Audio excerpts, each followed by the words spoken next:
Okay. Hi. Hi. Hi. Hello. Hello. So like I said, so those are coming in. The microphones are more for show. No, not really. It's for the podcast. You So can say they're more for the show. they're more for the show, for cheaper than therapy, right? So Dene and I decided to bring back cheaper than therapy. We're back. We're back.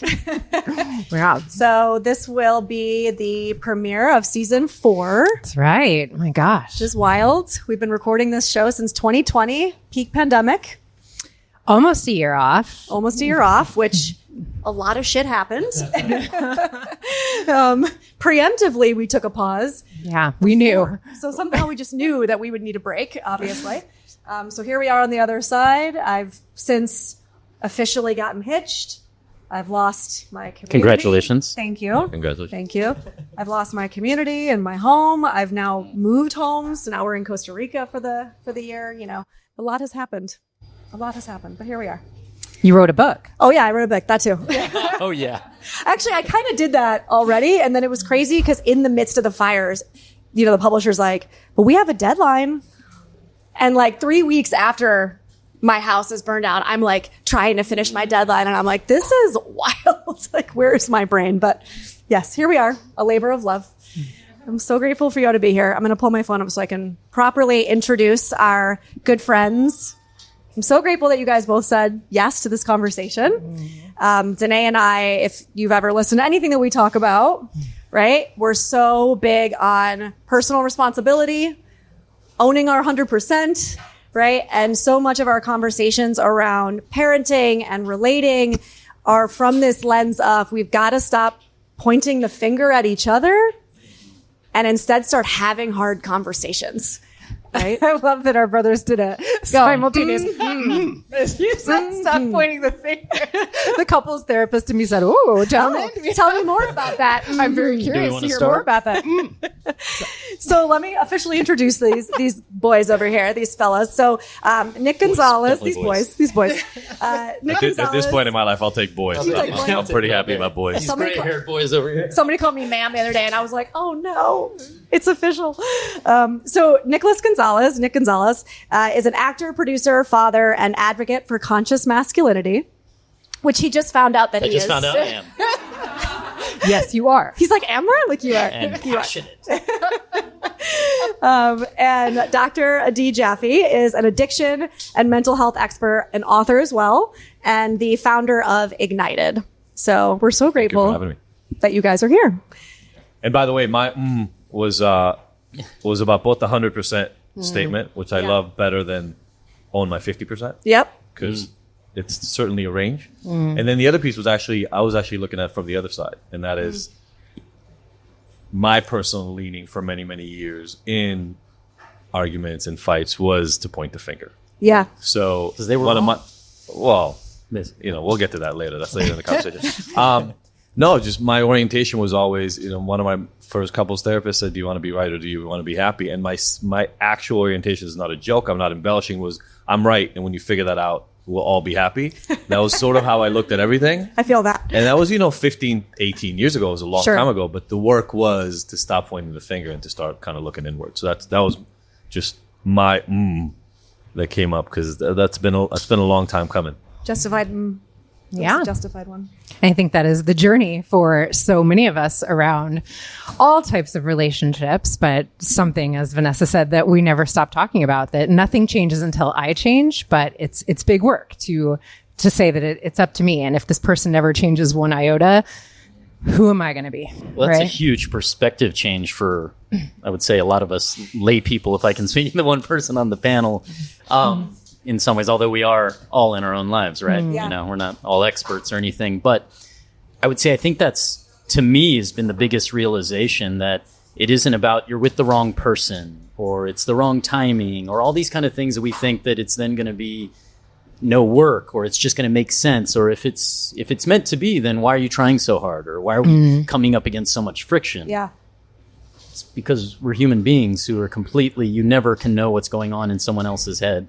Or, the emotions. We live as we dream alone, right? There's a famous quote, can't remember who said it.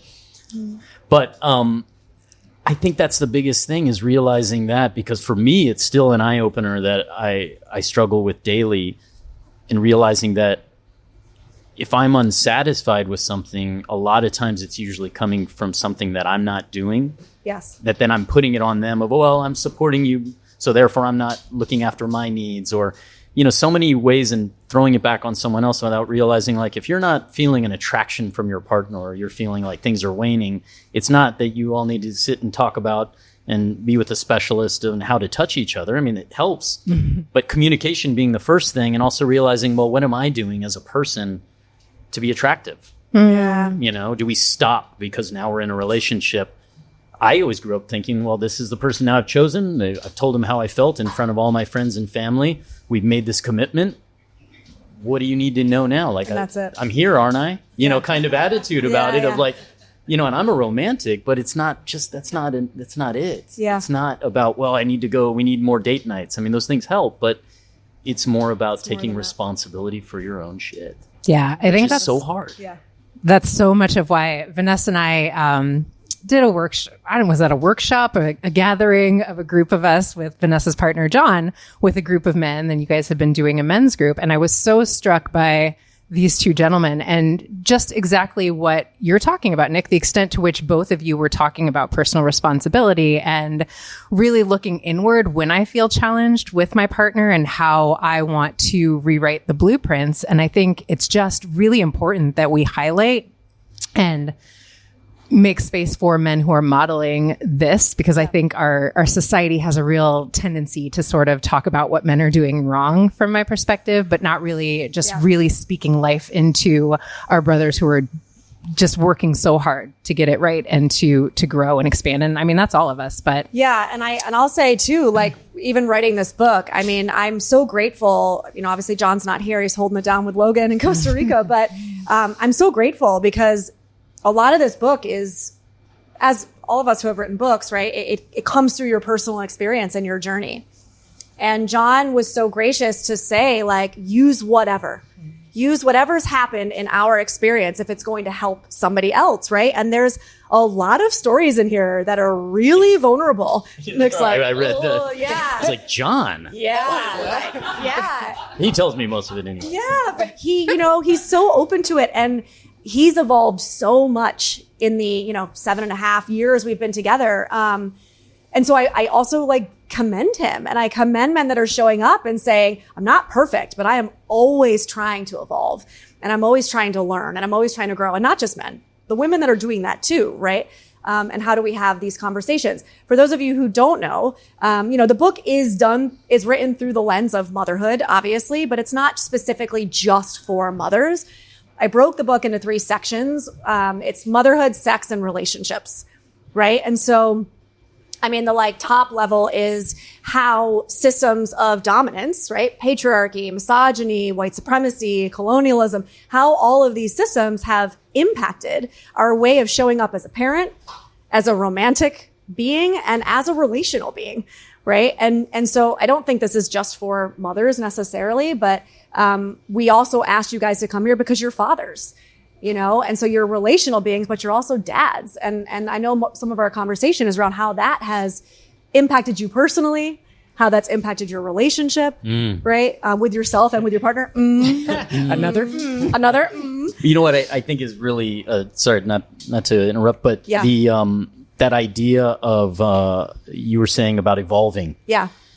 And that's another thing that I didn't really, thought, okay, we're going to be kind of doing this together, and we'll, and ideally we're going to evolve in the same directions. But there's something that comes, not just like the things that happen to you and how we treat them, evolution, but seeking out an evolution for yourself. You know, like my wife always says, I'm trying to grow here. She's trying to invest in the things of realizing herself, figuring out what makes her happy, so she doesn't blame the family or blame anything else other than look, if you can make the time for me, then I'm going to find something that's a passion for me, and making that pact that we're both going to always be improving, whether that's both doing therapy independent of couples therapy. A lot of times men don't want to, and they're willing sometimes to do the couples therapy, but what else do I have to work on my own? I feel that way sometimes. I mean, it's funny. Look in the room right now. That part. Mostly men. And this says something. I'm like, we have one. He had two guys. Can we get a slow clap? Yeah, we got Andy. We got Andy too. He's somewhere over there. Andy's in. But this is a huge issue on an ongoing basis. Is when you talk about self-improvement, for the most part, women show up. Yep. And you're talking about the men's group that John led, and I've known John for a little while now. So it's like seeing the evolution, but also being part of the evolution in community makes it a million times easier. Yes. Right. It's like trying to do the work on your own is challenging enough, like you were saying, Nick, because you don't have. Oh my God, look at that! I know. Wow. I can hear myself think. You're born into whatever community, whatever family, whatever neighborhood you're born into, and things get modeled for you. And like you just said, the idea that I could evolve beyond that's a reach for most of us when it first shows up by itself.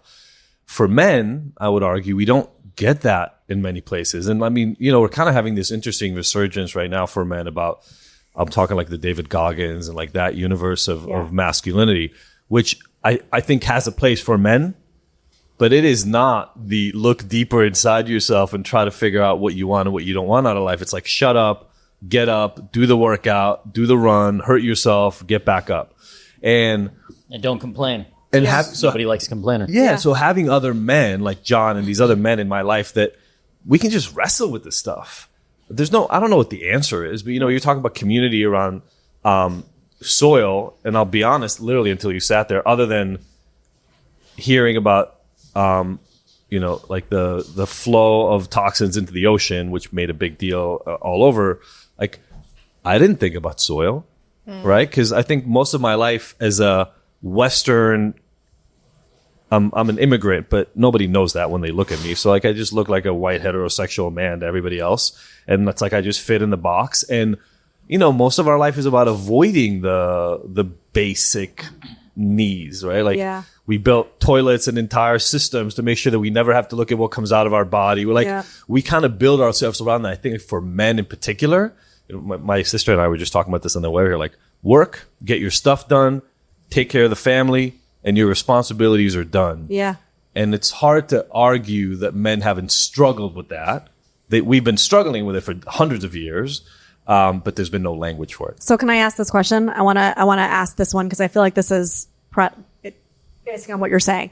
So the question that we had in this kind of fatherhood, masculinity topic, as fathers, what are you consciously doing differently from what was modeled for you?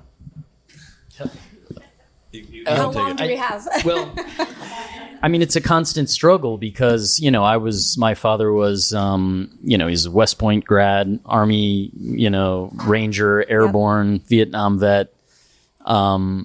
And when he's told us to do something, it was like, all I want to see is assholes and elbows, meaning you're turned around working and that's all he's, he goes, like I don't want to hear any questions. I might use that, actually. All I want to see is assholes and elbows. I'm going to tell that to Logan next time. It's a good one for John, I think. It's a good one for John will actually like that. Then like, okay.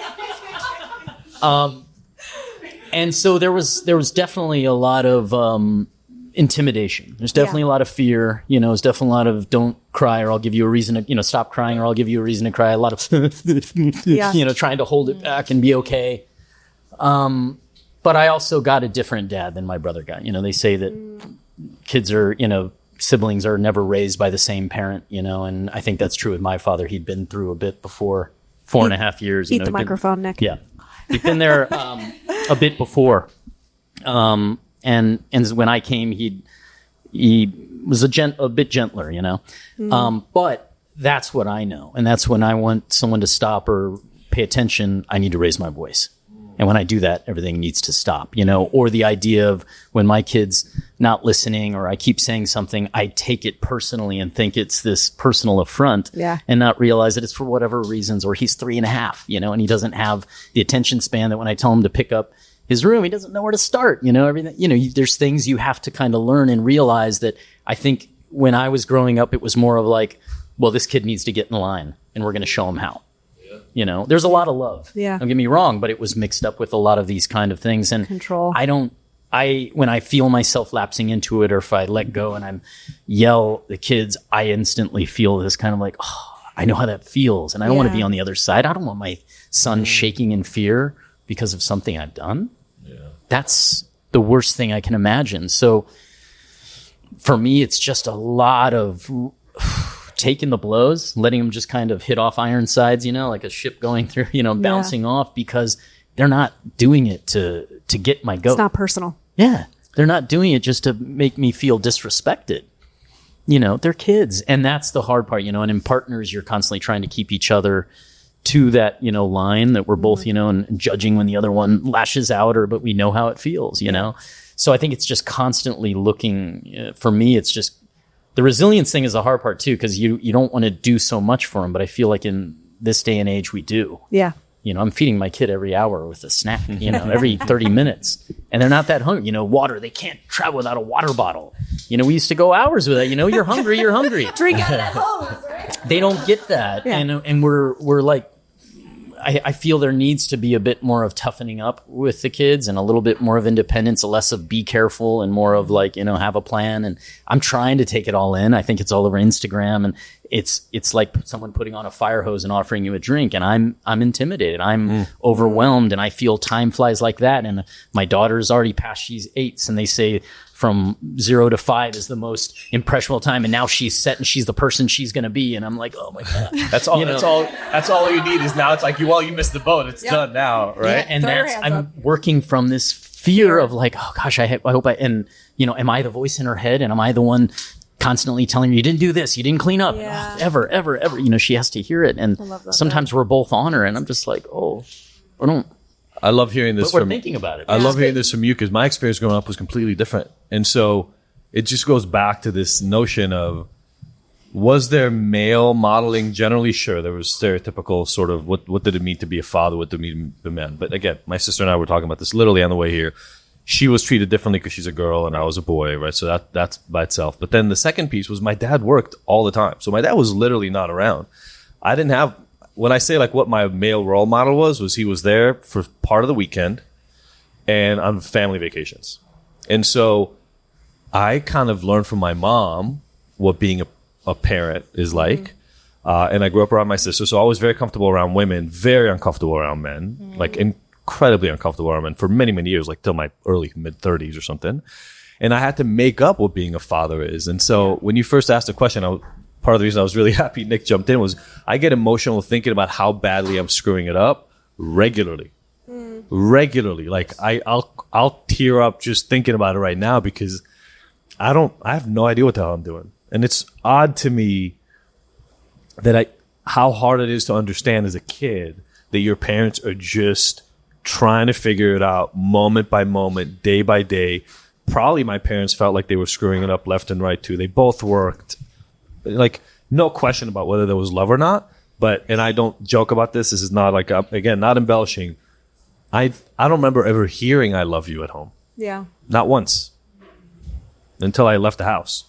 I play a joke with my mom. I'm telling this around my sister right now, so hopefully she doesn't ruin this experiment for me. But I have run an experiment with my mom for a decade now. I end every conversation with I love you. She's never repeated it. Not once.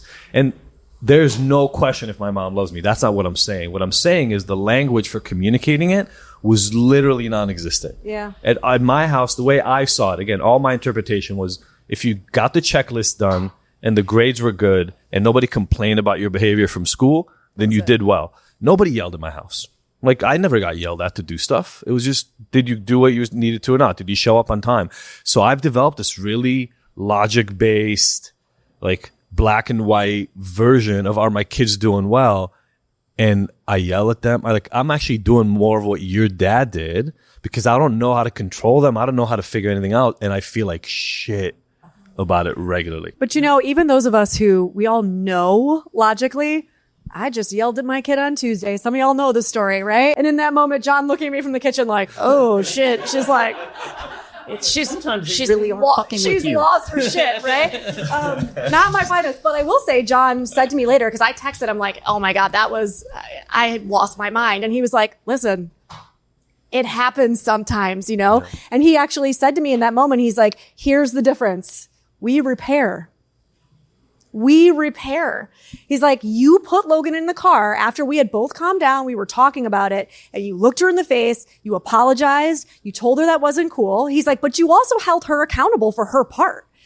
You know, I mean, even at 5 years old, she started doing this thing where she was like, well, I did this because you did this. And I went, oh, no, no, no. I said to her, we're not playing the victim here, my friend. And he's like, it's hilarious, but we didn't get that as kids. He's like, so give yourself a break. Because that part is what's different. And my guess is, knowing you guys as humans, that is different than what you guys got. Well, I'll tell you what's also interesting for you, May, to hear by the way I describe it. My parents divorced when I was 4. Yeah, and my dad was in the military, so he was gone. When I look back, I knew I made reasoning for it and all. So it wasn't, you know, and I knew he loved me. He cried like crazy after the month we'd spend with him every summer when he put us on the plane. And, you know, you could still see people from the tarmac and he would take off his glasses and he'd cry. But I never felt that he wasn't there. Yeah. And so I don't know how much I was a latchkey kid. I ran amok. I had great parents, but I was wild. I went off and if they knew some of the things I did would be horrified, but I always got my homework done on Sunday. And straight A's, it all came easy to me. But I was out there amongst, You're everything out there in the streets. And it wasn't because my parents were great. My mom worked 9 to 5. I was a latchkey kid. TV raised me. I think my conception of a man, my conception of a father, all of that, I always assumed it was maybe my dad, but a lot of it was probably my stepfather who was there.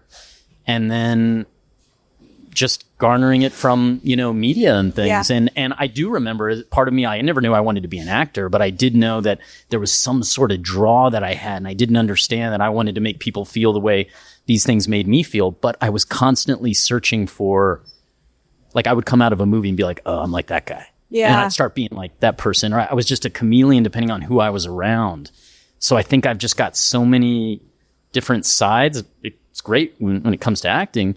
But I think it also has helped me maybe see the other side of things. I'll put myself on the other side of people's thoughts or something. All my family's in Texas, very different political beliefs. I'm able to put myself on the side and explain to my wife how things work a little bit. But I think I don't know if that was a detriment or not, because my parents were so young too, when they, started. Yeah, there's something that both of you said that I just want to name because I was so struck by it because I hear it so rarely. And I do a lot of work around how we're socialized around gender. And one of the things that I've seen consistently that is a difference in the way that men are socialized and women are socialized is that men are not allowed to not know. And both of you spoke to, in your experience of parenting, I'm overwhelmed sometimes and I don't know what to do about this, or I feel like I'm getting it wrong. And that makes me feel shame around that. And I think so often what is happening for men that I didn't really have a sense of until I started working with men was men are defending against the felt sense of not knowing because they are taught that is weakness. And I think, that's really important for us to model for our kids. And I constantly am like, mommy missed the boat, buddy. I'm sorry. I am falling short. It's interesting to have my little man here because very rarely he's like, you do not. Is that true? Is that true? But I think that, that stopped him from looking at a video game. Right? He's like, just saying. But I think it's just so refreshing to me because, you were saying it's so rare for men to be in these spaces of personal development. I think that's a part of it, that men are really taught not knowing or seeking support for whatever's going on for me means that I'm weak. And so I just want to name and applaud my brothers because it's really powerful to hear you both say that. And we're still fighting it. I would imagine. I get that feeling too. I'm fighting back tears right now. It's it's so, I would say that's the preeminent feeling of, if I don't get this right, what does that mean about me as a man? Period. No matter what I'm doing, which is crazy to think about because I don't expect that from, and that's not actually true. That's not even true. I expect that from my boys. I expect they're now 13. One of them just turned 13 2 days ago, and my 15-year-old. I expect them to know things they're not going to know till they're in their mid-20s or early 30s. And in my head, it's grow the fuck up. It's so bizarre to think about out loud how it's just an assumption. And here's what's important about that being different from the way women are socialized. I don't think we have as much of that, right? That you are weak if you don't know, but there's also a way that like the women, feminine, are always in the space of expansion, as you were saying. Like, that's the goal. We want to expand. We want to grow. And so when we're talking to our male partners, a lot of times it's like, here's how you could grow. Here's how you could do this Here's better. the book you should read. Right? Yeah, Exactly. Come with me to therapy. Here's like whatever the thing is. And what a man hears is you're doing it wrong. You're failing as a partner. Shame. That's Figure it all I out. heard. That's all I Figure it out. Figure Like, it out. That's why men look at DIY fucking videos all the time. Like, I mean, come on. And we joke about it. I'm gonna have to learn how to fix an engine, build a shell. Like, I'm a psychologist. There's no reason why I should know how to fix an engine. But it's like, if some shit goes wrong and I have to call somebody to help change the oil in my car, I've failed as a man. And it's like, you're right. My wife and I have gone through this. I was talking again on the way over here, but like, I've learned a lot from Sophie because we're completely different human beings. Yeah. But one of them that took me a really long time, and I don't really know what the right verbiage is for this, so I'll just say it however it comes out right now. But like, she would talk to her friends all the time about everything. Like everything. Like things I'm like, why is that even coming up in a conversation? Like, that was a 4-second thing that now became a 55-minute talk. Why? Yeah. And she was like, this is how I process. I process it out loud with friends. Yes. Oftentimes, like, I hate gossip. Gossip is one of the things I hate more than anything else. And I'm still okay saying that in the context of what I'm about to say next. I would call any time another person came up in conversation gossip for like a decade with Sophie. And what it took me time to figure out is sometimes she needs to talk to close friends about what's happening in her social relationships to figure out how to show up for that in the next hour, the next week, the next month, or does she want that person in her life? I don't know how you feel about this, Nick, but like, John's a friend. Yep. Like, I have 4 or 5 friends in the world where those sorts of conversations would even come up, and I probably don't use them anywhere near enough. And that's what was so nice about John, like meeting the men that I met through John, is John just kind of made it okay to just totally break apart and just be like, just let's put the pieces back together on the table. And when you leave, you still have to act out there for whatever reason, but let's make a safe space where we get to explore. But I'll tell you, that makes me, I mean, as you're saying that, I'm realizing, I don't know if guilt is the right word, but I'm very similar to Sophie, right? And John has actually, I don't want to say called me out in it, but there have been times where he has said to me, I feel like you process this stuff with your friends and maybe even like with your therapist, right? And you're adjusting yourself and you're evolving and you're growing. You're not talking to me necessarily about what those changes are. So I just see the change, but I don't see the process of change. And so it's very confusing sometimes for me. And I remember being like, well, you're not my therapist. I'm not going to talk to you about this stuff. But I also kind of honor what he's saying. He's like, I'm the one that lives with you. I'm the partner. And then you show up in this way that, like, you know, you've talked it out with Dene, and then you have a different perspective and you show up with this different perspective. And I'm over here like, wait, what? Like, how did we get to this different perspective? Right. But I also, the guilt, what I was saying is I have recently been guilty of saying to John, when we moved to Costa Rica, I actually said to him, like, you need to get yourself a new therapist because I can't be that person for you. We're both in it. We're both going through it. And I'm busy with the book and with this and with that. And like, I can't be your support system. I love you, but like, find yourself a good therapist. And there's a part of me that feels a little guilty for that now, because to hear what you guys are saying about, you don't have that. When I'm going through it, I can call her. I can call her, you know. Just to be fair, I think it's different. Sorry. I think it's different with your partner, though. Okay. I think he's an anomaly, I think, but in some ways. In many ways. But no, I'm just saying part of it is I also don't want to make it Sophie's responsibility to care for me. So it's not the mother-child relationship. No, Like, I don't want Which is that. really great for sex and Really great. in the relationship. Well, that's part of And that's what I'm defending against, right? When I'm like, I can't do this for you because I can't be your parent. Like, you need to go out there and find this community and have these conversations if you want me to look at you as my partner still. Because the second you stop doing that, I start looking at you like I look at my child.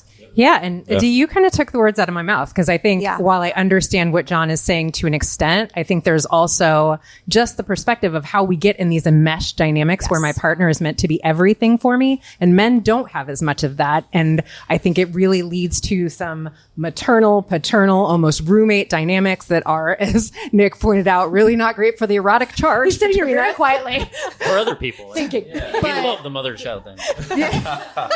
But I think that that's just not something that men have collectively been supported in, that being a normalized thing, that your wife can't be your everything. And if she is, there will be ways that plays out in your relationship dynamic that aren't super healthy. But yes, please. The interesting thing that I just keep coming back to in my head when you're talking about this, though, is from the book, which I read, Vanessa, is that the idea of that when then men do show that,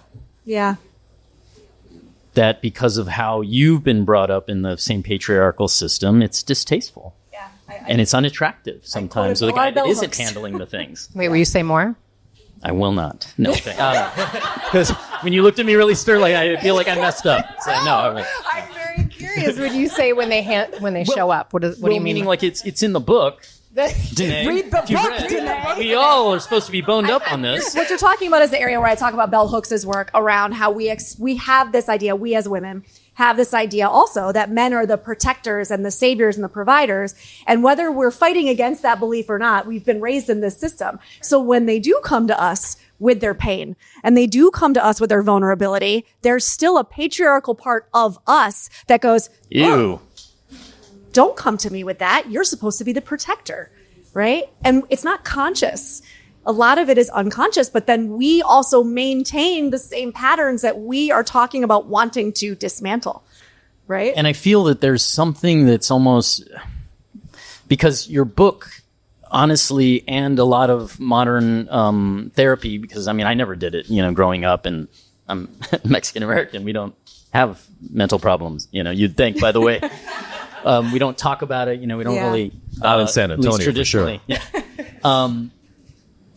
And so now that, you're really starting to see people as fully formed, separate entities, we're not just this partnership bundle, which we've kind of been raised to believe, and this kind of idea of romantic love and marriage is we're going to be this enmeshed thing that is an organism, as opposed to, as I said before, we both need to keep evolving. We need to keep growing, or one person's moving the others, and then you're just kind of beholden because of marriage or societal constructs, and less by an actual, being drawn together. So there's this kind of push apart that I think also leaves us feeling a little like, but I still love that kind of indefinable something that's there that has to kind of, whether it's power play and gender, like, look, everyone's over the whole boss chasing the secretary around the desk. Everyone thought was funny, or, or it was like Benny Hill. Like, other than the secretary who was being chased around. Yeah, never. But you know what I mean? But the point being is like, that was humor. And we're like, or men, 9 to 5, that movie. I'm trying to think what I was bringing up with that. But I feel like there is a bit of an interplay between the sexes and power dynamics that I still feel like you want to still kind of play into, to find that kind of, there's a softness still there with you, even though you're this, strong person that's able to do all this, and I don't need a man. But is there something, and I don't know how you feel. I want today and I keep making eyes. We're like, yeah, they will just look like, I don't need anybody, But then how does that still has its effect? Even just saying that, like, okay, men don't need women anymore. Like, I don't need women, I guess, but I do, and I want to, and I love that interplay, and I miss a bit of the, not that I want to be able to, like, I'm just going to do whatever I want and then not ask permission, ask forgiveness, but there is a certain modicum of like this interplay that I really kind of miss, not because being the guy in power, and I don't even mean that. I really love a strong dynamic woman, but I want to share. Sometimes I tell her, like, if she wants me to share something in therapy or whatever, I want it with her. I need her to know kind of where I'm at, or this feeling that I have, because I'm so full of love and admiration for it. And I'm just wishing that and she's still being this strong, independent one doing her thing. And I'm like, yeah, I still kind of, I want the can we come over softness too. quick, like little, softness hug. After Dene talks, I have a story to tell after. Yeah, And I'm well, I want to hear your story, I'm so Probably the thing I've been most worried said, about bringing up. the magic phrase for me, Nick. So thank you, because there's something that I have been feeling so passionate about that I was like, I'm so excited to sit down with these unbelievably emotionally intelligent men to have this conversation that Vanessa and I have been talking about a little bit around this thing of need. And I feel like we've been talking about this for like a couple years now, right? Where I have never, and you guys, I can't wait to hear your thoughts on this, but I have never yet met a man. I don't care how evolved, how much work he's doing. Like John is like one of my closest brothers and I respect his mind so much. I have never met a man who is not activated by the phrase, I don't need a man from a woman. And I was watching this panel on how misandry, and those of you who don't know what misandry is, because I did not, it's like the female version of misogyny, right? So how women are sort of coming at men in the same energy. And they were saying, one of the examples they were giving was, you'll hear women now say things like, I don't need a man. And I was like, that's interesting, because if I hear a man say, I don't need a woman, I don't really take that as like the same as misogyny or like that's offensive to me. But I think there's a way. And have you seen Adolescence, either of you? Yes. Okay, so if you're a parent, please see that because it's oof. But what I was so struck by was people thought that was really a commentary on social media. I did not. I think it is a commentary on what happens to little boys and then men in a society where they are conditioned to believe that their worth resides in their ability to protect, provide, and procreate. And what that is all external. I am responsible for protecting for someone, providing for someone, procreating with someone, right? And if there's not someone here, what is my worth? So if you don't need me, why am I here, right? Yeah. And I don't know, you guys, my dream for my little boy is that he does not believe that his worth resides in what he's able to do for someone else, but that just he is innately worthy because he is. But I want to hear from you guys what that brings up when I say that. I love that. My story has nothing to do with it, but I'm going to comment. but I'm going to comment on that really, really quickly before I tell the story, because I think that the story it'll be 3 sentences, but it'll speak to the point you were speaking to, Nick. And so I love that, the angle of, if we don't have that purpose, what is our purpose? And I would argue that in a way, part of what we're talking about is, yes, the notion that there is more to life than getting a good job, supporting the family, knowing how to fix motors, put up shelves, all that kind of crap. That's it. Like, when I was growing up, if you did your work and you got the grades, and that was the thing. It was all external. So the idea that I'm supposed to look internally and even figure out what the hell I want was literally not even existent, right? So that's number one. To speak to the how this connects, in my opinion, like, so I, whether it's like David, like the data work and like some of this like new masculinity-ish, right? Because the book, like, the books were kind of misogynistic in the way they were written, but the message was deep. Yeah. And now I think, as a man, my job is to hold a space, which is an internal process, but it's an internal process that cares for everything on the outside. Not just my partner, not just my family, but like, how do I create a safe space around me for other people to have their experience? And there's a lot that I have to go through psychologically to get myself in that space. Sophie, I travel a ton for work now, and you know that. Like, I've never traveled this much for work. So I'm home 30% of the week on average. And, as you can imagine, sorry, Sophie, if you're watching this podcast, and I'm talking about everything. How's that gossip treating you, D? So, Sophie and I have certainly had this conversation. So, not gossip if I'm talking about it publicly. I don't know. Does that count? Intimacy is hard.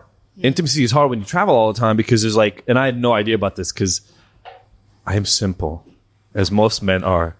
So like the on and off switch is pretty freaking quick for me. And when I travel, there's a landing period and regrounding period. You kind of got to come back home, and I haven't seen you in 5-6 days. I'm really bad at communicating when I'm gone too. So it's like, it's a few texts and maybe a 15-minute call. You and I are so alike. I'm like, I'm working. I'll see you when I get home. And Sophie's not like that at all. So I come back, there's like a day and a half to land. Sometimes I'm only home for 2 days. So it's like, how do you land for a day and a half to 2, then take off? Intimacy was really, really hard. But Sophie and I have gotten much better at talking about it, at least, like whether it's text or phone calls. And one day, Sophie says to me, I was like, hey, I'm coming. I haven't been home, and let's say we went on a trip. I haven't been home in a while. What would it look like for you if I come home and like you get what you want out of it? And what she said was, I want you to grab me, put me over your shoulder, take me to the room, not even say anything. I was like, hey, motherfucker. I'm like, why are you here? I'm like, mother, what the fuck? Right? Like, I'm trying to become all sensitive. She wants the other version of it. My point is, women are never satisfied. No, the beauty to me was like, if I'm really, really honest, I want that too. I want that assurance. I want that security. I want the knowledge that when I come home, that's what my wife wants. So that gave me a lot in terms of confidence. The rest is me work. Yeah. The rest is not up to her. It's like, how do I walk in after all the work and after all the travel and like what's going on with the kids? And, Sophie and I are very clear that we are the center. My parents stayed married until my dad passed. So I had the opposite example of like, no, you stick through it thick and thin. You're in it. And I have that with my wife for sure. For sure. If anybody's followed our story, for sure we have that. Sure. And so I heard that and I'm like, okay, that's the work I have to do. And that's to me what has changed. This back to the pointing the finger thing. When I heard that from her, the old version of me would be like, where? Like, why don't you come to me and hit on me when I come home? Now I'm like, oh shit, I know what the work is. And that's the inner work. And I think that's the switch for me between tasks. I didn't hear what you said as a task. I heard is that I have to become the kind of guy that when I come home, I can leave work behind. I can reground quickly. I can focus on what needs to be focused on and hold that space so my wife feels safe. Interesting. It's so beautiful because there's also in that might not be what Sophie wants a month from now. All the time. And I'm not going to feel like I'm getting it wrong if we're in the space of being present with what is. And that's you holding that space 100%. And not needing to be right? Oh, I mean, flexibility in all relationships, forget intimate relationships, I think is key. But I feel like that's the pressure. Like, I wouldn't put that on you as friends, right? Like, if I call you and on Tuesday you wanted to go to lunch and then Monday you call me up and you're like, hey, something came up at work. I got this project I got to fly to. I'm not the kind of person who's going to hold it against you. Yeah. In my marriage, it's different. For a while, it was different.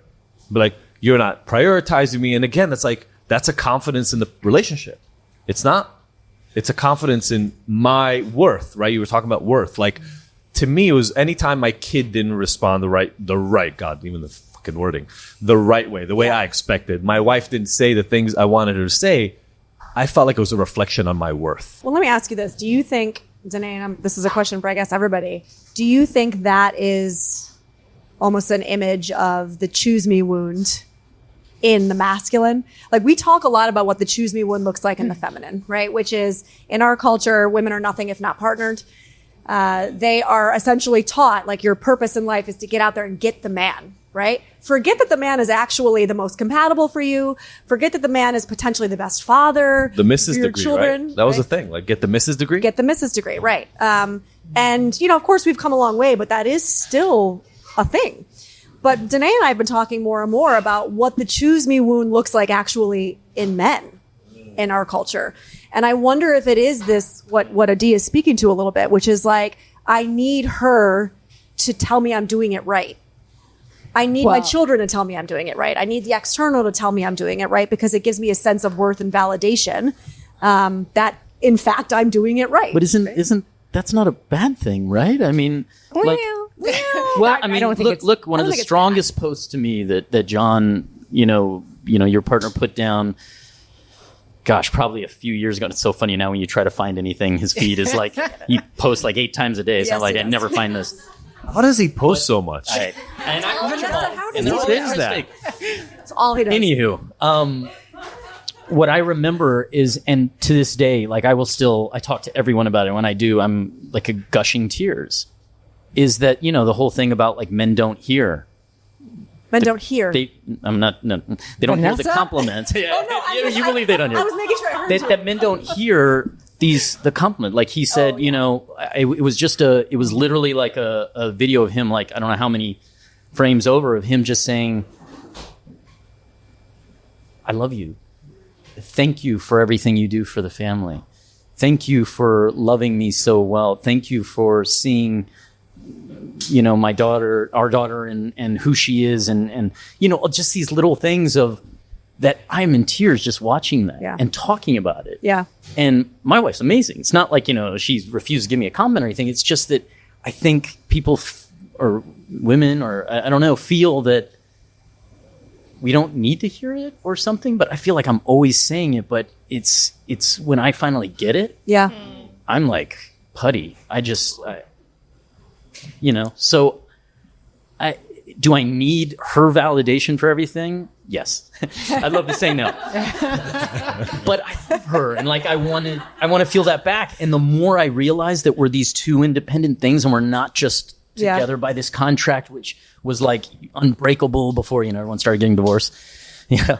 But like was this thing that held us together. So now for this, well then I still want that crossover, and I want the gentle. I want to be able to sit and talk about my fears a bit, and not that she's got to be the one person that, oh God, he's going to unload on me and I got to hear this, but I want to share. Here's what's so she knows what I'm up against, and we can, because she's also my biggest supporter in the sense that like she's strong, you know her. And so I want that partnership outside of even just, sexually, maritally, but, just even as a friend. So I don't know. Is that wrong? Am I bad for? I have a question for you. I feel a lot of disappointment on the right side of the room here. I have a question for you as another man, because there's this paradox that I'm running into because my love language, I've taken the quiz multiple times, is certainly words of affirmations. Like that's certainly one of my big ones. So the same as you're saying, right? I find a lot of men. I love when somebody could just tell me. But by the way, I mean, like I'm looking at like if my dad told me. Good job. It was the best. That was the biggest win for me, right? Same with my mom, but like my dad for sure growing up. So I get that part.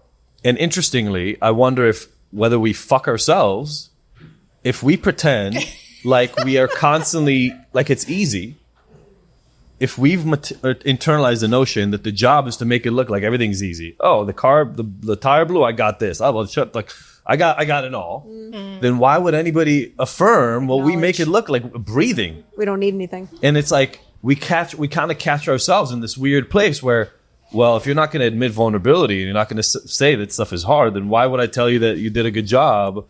And I don't know, by the way, I don't know what it feels like and I'm saying other side, but like, I know for sure I try to make it look as easy as possible. And then maybe I'm shooting myself in the foot. That's interesting. I'll go back from fucking myself. That Dene, that got a response from Dene. I don't. See, we don't need then. No, and I think that's like, let me back up, right? Because I think what you were saying before is really important in the way that we meet our friendships versus the way we meet our closest intimate partnerships. And that with friendships, we don't have the entitlement that we have in our intimate partnerships. You are mine now. I am entitled to certain things. Now, there is something very different about receiving something that someone is giving from like the truth of what they're feeling in an open heart versus this is what I'm demanding of you because this is what I'm entitled to from my wife, husband, whatever, right? But I think how do we bring an energy of sacred friendship back into our relationships with the person that every day this is a choice, right? I think so often what the paradigm had been is you sign the contract, you're stuck here. And because truly men and women don't quote need each other for survival. There was a time, it was actually 1974, so we're clear, that women were awarded the right to their own bank accounts. But before that, we didn't have that. So it was actually like me staying in this was a survival need, right? And so since that's not here anymore, this has to be a conscious choice that we're making. But, I think everything you're saying, Nick, is so beautiful around this is what we want to like pour into this person. I think so much of what we are taught is love is about what I get. I think love is about what we give. And if we both make the conscious choice, I'm not entitled to this. This is a choice we're making every day. So how do I pour into this person as if it's like such an unbelievable privilege to have you here?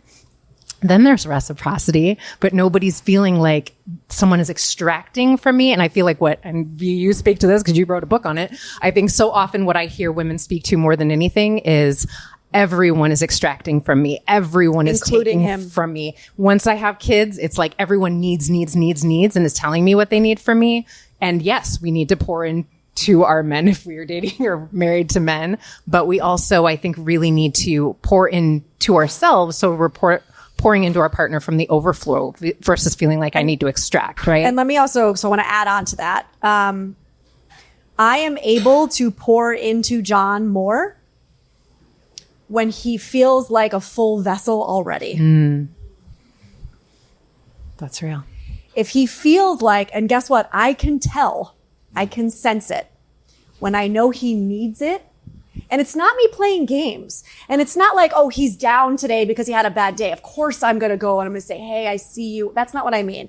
But needs it, right? Like needs it in the way that she's talking about, which as a mother, as a partner, as a woman in this world, I feel like there's always somebody needing something from me. When he comes into the room with that same energy, my whole body goes, Because it reminds you of your child. because it reminds me of my child, right? And so here's what I'm not going to give him in that moment. I'm not going to give him what he, air quote, needs from me, because I almost like recoil. Yeah. And I mean, I'm being honest, right? Yeah. And him and I have had these conversations. It's not quite the same, but Madeline and I in the car this morning, we were having this conversation about whether we're talking about love languages. Madeline and I were talking about our Venus placements. But we were talking about how What's that? we like, what's in your Venus, right? So I am a Taurus Venus. I thought I've heard it all. So my Venus is in Taurus. John's Venus is in Aries. At the end of the day, we love very differently, and love feels very different, right? So again, it doesn't matter what we're talking about. We're different people. We love different ways. What feels like love is different, right? Yeah. The conversations that John and I have had have been around the way that he feels loved in my perspective.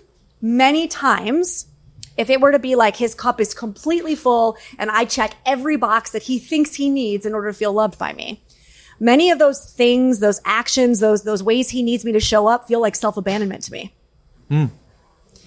The way that I need him to make me feel loved in a lot of ways just comes down to presence and him bringing me a glass of water.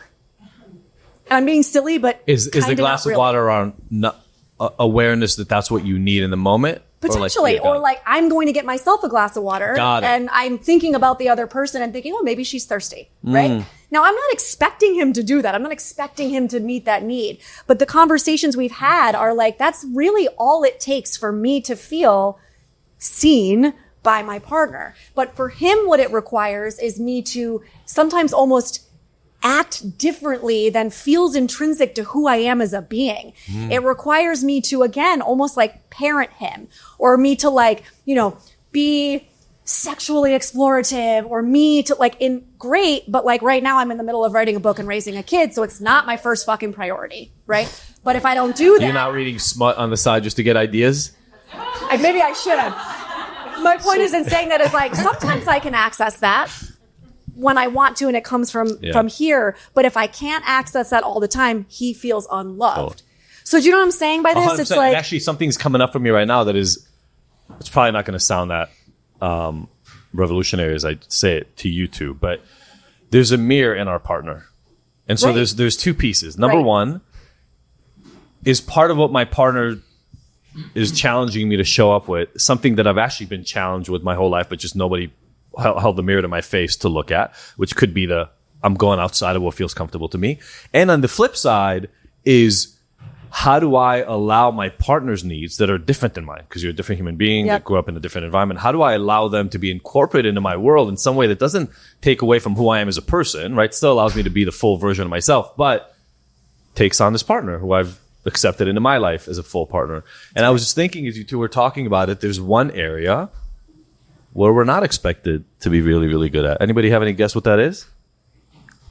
Parenting. You just say being a parent. Being a parent. Yeah. So it just dawned on me that the only time my wife, who's an amazing person, Stop watching already, man. You know that, right? No, I'm preempting whatever comes after this. No, we've talked about this next piece a lot. The only time my wife didn't trust me at all to be able to deliver was when it comes to parenting, because she's definitely the primary caretaker. So here's how it would play up in our relationship.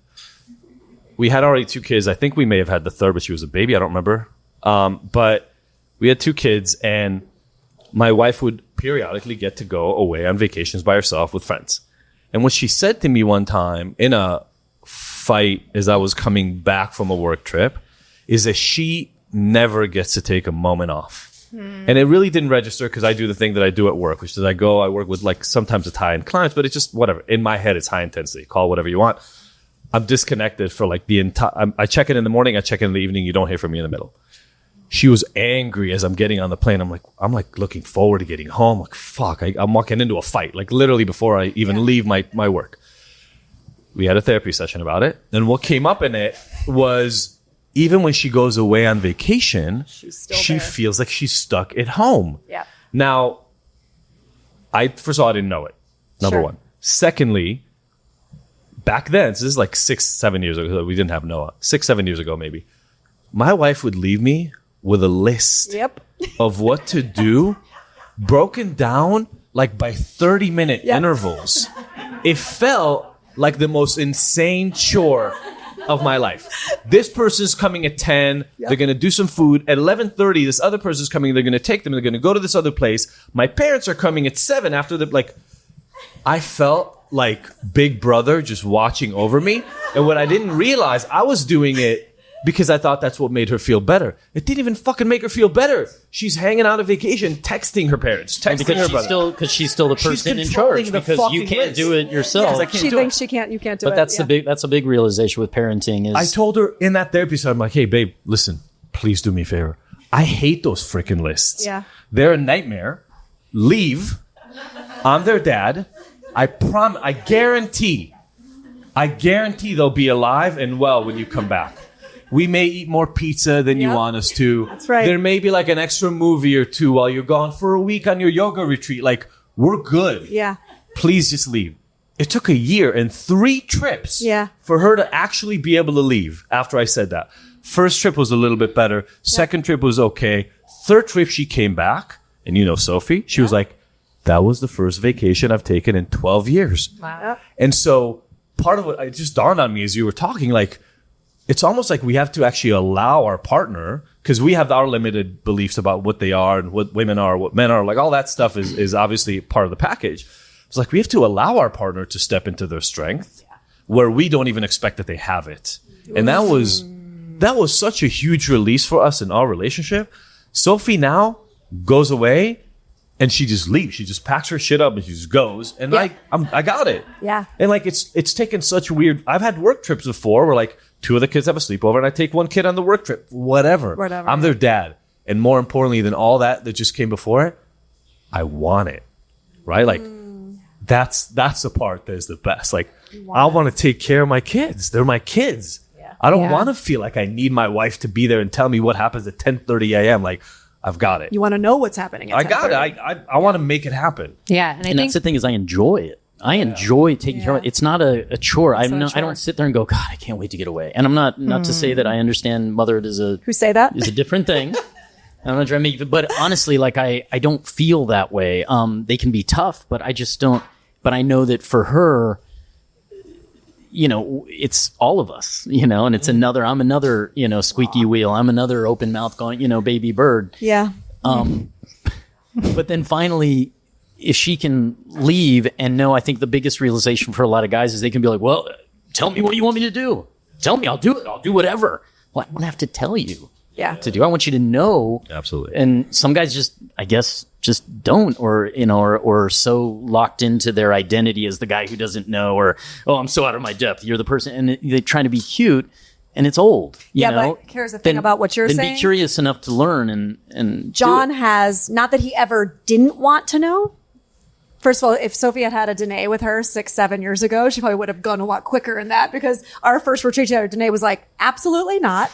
You are not checking in. He's like, a grown-ass man. It's fine. Right? kid hungry, feed kid. Like, it's pretty simple equation. So because I was, it was my first time away and I was really anxious. And she's like, And, he's sending me videos and I'm like, she's still in her pajamas. It's 2 p.m. And she's she like, alive? so what? I want to be in my pajamas at 2 p.m. I'm like, she probably hasn't brushed her teeth. She's like, so what? Right. So there's that. But I think also what you're saying, and here's the 100% accountability. A woman-splain it to me now. Yeah, no, I'm kidding. My 100% accountability is I complain that he doesn't do it, but I keep doing it. And listen, I get the fear. I've had the fear. She saw me in the fear. She's not going to have her teeth brushed. She's not going to eat her vegetables. And she's like, right? But the more I step in, the more I infantilize, and then I complain that he's infantilized. Can I give a little cheat code for men and women for anyone interested? All the cheat codes, please. Here's what I think is fascinating about this dynamic that you're describing. The core desire of the core masculine man is to be trusted, and the core desire of the core feminine woman is to be seen, right? And so there's so much about the way that we're socialized that sort of is at odds with that, right? And so we're socialized to be in the space where you don't see me as anything but the providing mother who pours into everything constantly. And then the way we're socialized also creates a dynamic where we don't trust you to be a grown man and handle the things. And it's just like we perpetuate it because it's what we've been taught to do. And it absolutely is challenging to interrupt a pattern that is exactly everything we saw our parents doing. And you said it feels good for the man to be like, yeah, I got this. And it is. It's like what has been so unbelievably healing for me is I co-parent with my kiddo's dad. And, we are still really good friends. But I will say before we were not in a co-parenting situation, I was that. I was the controlling alpha and like do it the way and what was so amazing to witness was when I had my hands out of it, not only was he capable of doing it, in a lot of cases, he did it better. And I will say he's an incredible father, a sometimes better parent than me, but it required me completely releasing control. And so often when I'm working with women, I'm like, girl, exactly what you said. You either trust him or you don't. There's a video going around about that. I know it's a lot of other examples, but where, I think the mother is telling the daughter, don't become an expert in that baby. Because you're the expert, or no, it's got to be this way, it's got to be that way. After a while, they're going to let you and step back and be like, okay, I can't do it right. And I'll give you, and Dene and I talked about this actually the other day, and I use this example a lot. I can't remember, I might have even written in the book, but I talk about the moment where my therapist, who is a man who has 2 children, I remember him saying to me, I was experiencing this. I think Logan was maybe 2.5, 3 years old. And I used to always say, like, her and I don't struggle the way that him and her struggle. The screaming and it's like he can't understand what she needs, right? And I just intuit what she needs. It's not that hard, right? And I would use an example. I said, she's in the bedroom with him and I'm in the other room working and I can hear them going at it, right? And it would be so easy for me to just go into the room and be like, oh my God, she just needs this. It's not that big of a deal, and solve the problem, right? And I remember my therapist saying to me, and I have told this to so many female clients of mine, right? But you talk a lot about emotional resiliency, right? You're a therapist. You talk a lot about what is required as a person to develop a sense of self-advocacy, of self-agency, of resilience. What if her relationship with her dad is the first example of a relationship where she has to advocate for herself? She has to more clearly articulate what she needs. She has to look at somebody and say, I feel like you're not listening to me, right? And listen, that might not be the case with every man. This John's special blend of maybe not being able to hear her, but it's also his relationship too, right? And when he said that, I remember being like, holy shit. He's like, you going in there and making it better is actually taking from her opportunity to learn how to self-advocate, how to sit in discomfort of not everybody's going to intuit my needs in my life, right? It's kind of a silly thought to think that you're going to go out in the world and everyone's going to be like mom and make sure you're happy and healthy and taken care of all and the by time. the way, and that kind of mom, right? Like not all moms are that. No, you're right. You're so right. I think that's the thing in the end is we bring the environment that we understood. We bring the programming, the models, the processes that we saw as kids into our lives, And the most insidious thing is we think that's the norm. Yeah. Like, how many people have you worked with who've had trauma as a kid? Yep. And they're like, but everybody has a life like this. They're like, nope. No, they don't. Nope, they do not. And until somebody says that to you, you don't think it. If you grew up in a home where every time your dad gets home from work at 5, I'm going to create the most like stereotypical version, comes home at 5, starts drinking, yells at everybody, beats somebody up, and goes to bed. And you grew up in that from 3 to like 18 when you left the house, or you ran away at 17 or whatever, right? Like, you grow up and you're like, dads are horrible monsters who inflict their will and don't care about anybody else. And that's the amount of work. I mean, we all know this. Whatever our version of that story is, you now have to fight that story because in your head, and it's not 5, by the way, so you've still got some time. But that story does become cemented. Yeah. At some time, 8, 10, 12, whatever, like some earlier than we want it to be, though. And if you're not intelligent, an introspective, if you're an introspective human being who tries to fight against that one day, you're still fighting against it the vast majority of your life. That's right. Because the base case that your brain goes to is just, but be careful. Because he may look okay right now, but you don't know what he's like when he's married. You don't know like when he's got kids, right? So like, we all have that story, and that's a draw of the lottery. Like, you didn't have anything to do with that. We didn't choose what neighborhood, what environment, what family we grew up into. And that's the part that when I was tearing up before, like, I know my kids will have some memories of me screaming at them. I've never hit my kids, but like abject terror on their face. And I'm like, I have to figure out how to make them feel safe enough, even though there have been events like that, in order to make sure they don't think all men are like that out in the world. Adult energy is very tough for a child. We don't realize. We think, oh, this is normal, or I've talked to other adults this way. But for them to get that is, I've seen it, in the face, and it haunts me. Can I ask, Adi, just for parents who are listening and maybe resonate with what you're saying, do you feel like you've had moments of naming that with them and repair around, this is what I see now that I didn't see then?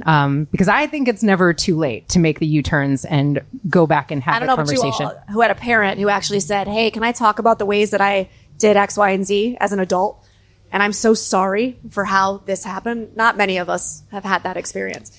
I have. Not enough. And not quickly enough. I think that's the other thing is sometimes, the places I take myself in my head, after that, like, there's still this self-righteous part that first comes up.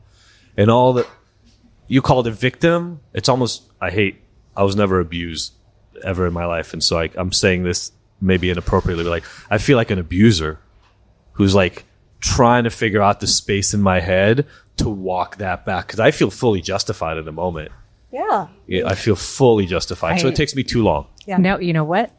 I got a name that for me, this is an example of where it's like, I gotta be perfect, right? And I gotta get it right the first time. And I will tell you, as a 40-year-old woman, some of the most healing moments of my life have been my mother circling back and saying, I see things that I couldn't see then, that I know I hurt you when I did that. And I'm so sorry. And I'm telling you, because kids love their parents. They just do. Like, you hear about, and I know you hear about parents doing horrific things to their kids, and those kids are still so unbelievably attached and love those parents. But that moment of repair, when you name, I see that, it really does something with how that kid feels about themselves. And it's never too late to circle back and say that. And I just want to name that for anybody who's feeling you on that, because that's, I think all of us as parents are so hard on ourselves, but that especially, I had a moment like that. It was my kid's bar mitzvah, one of my kids' bar mitzvahs yesterday.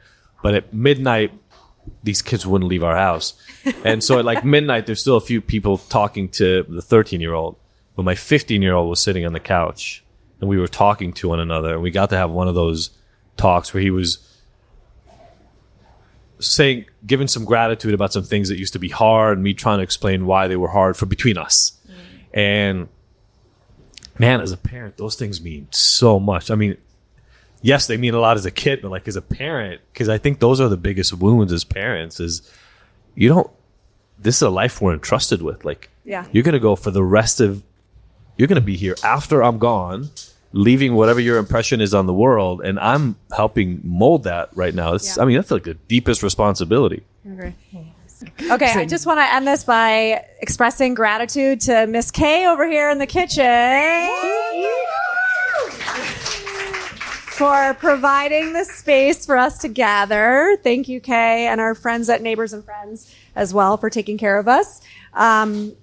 Thank you all for coming.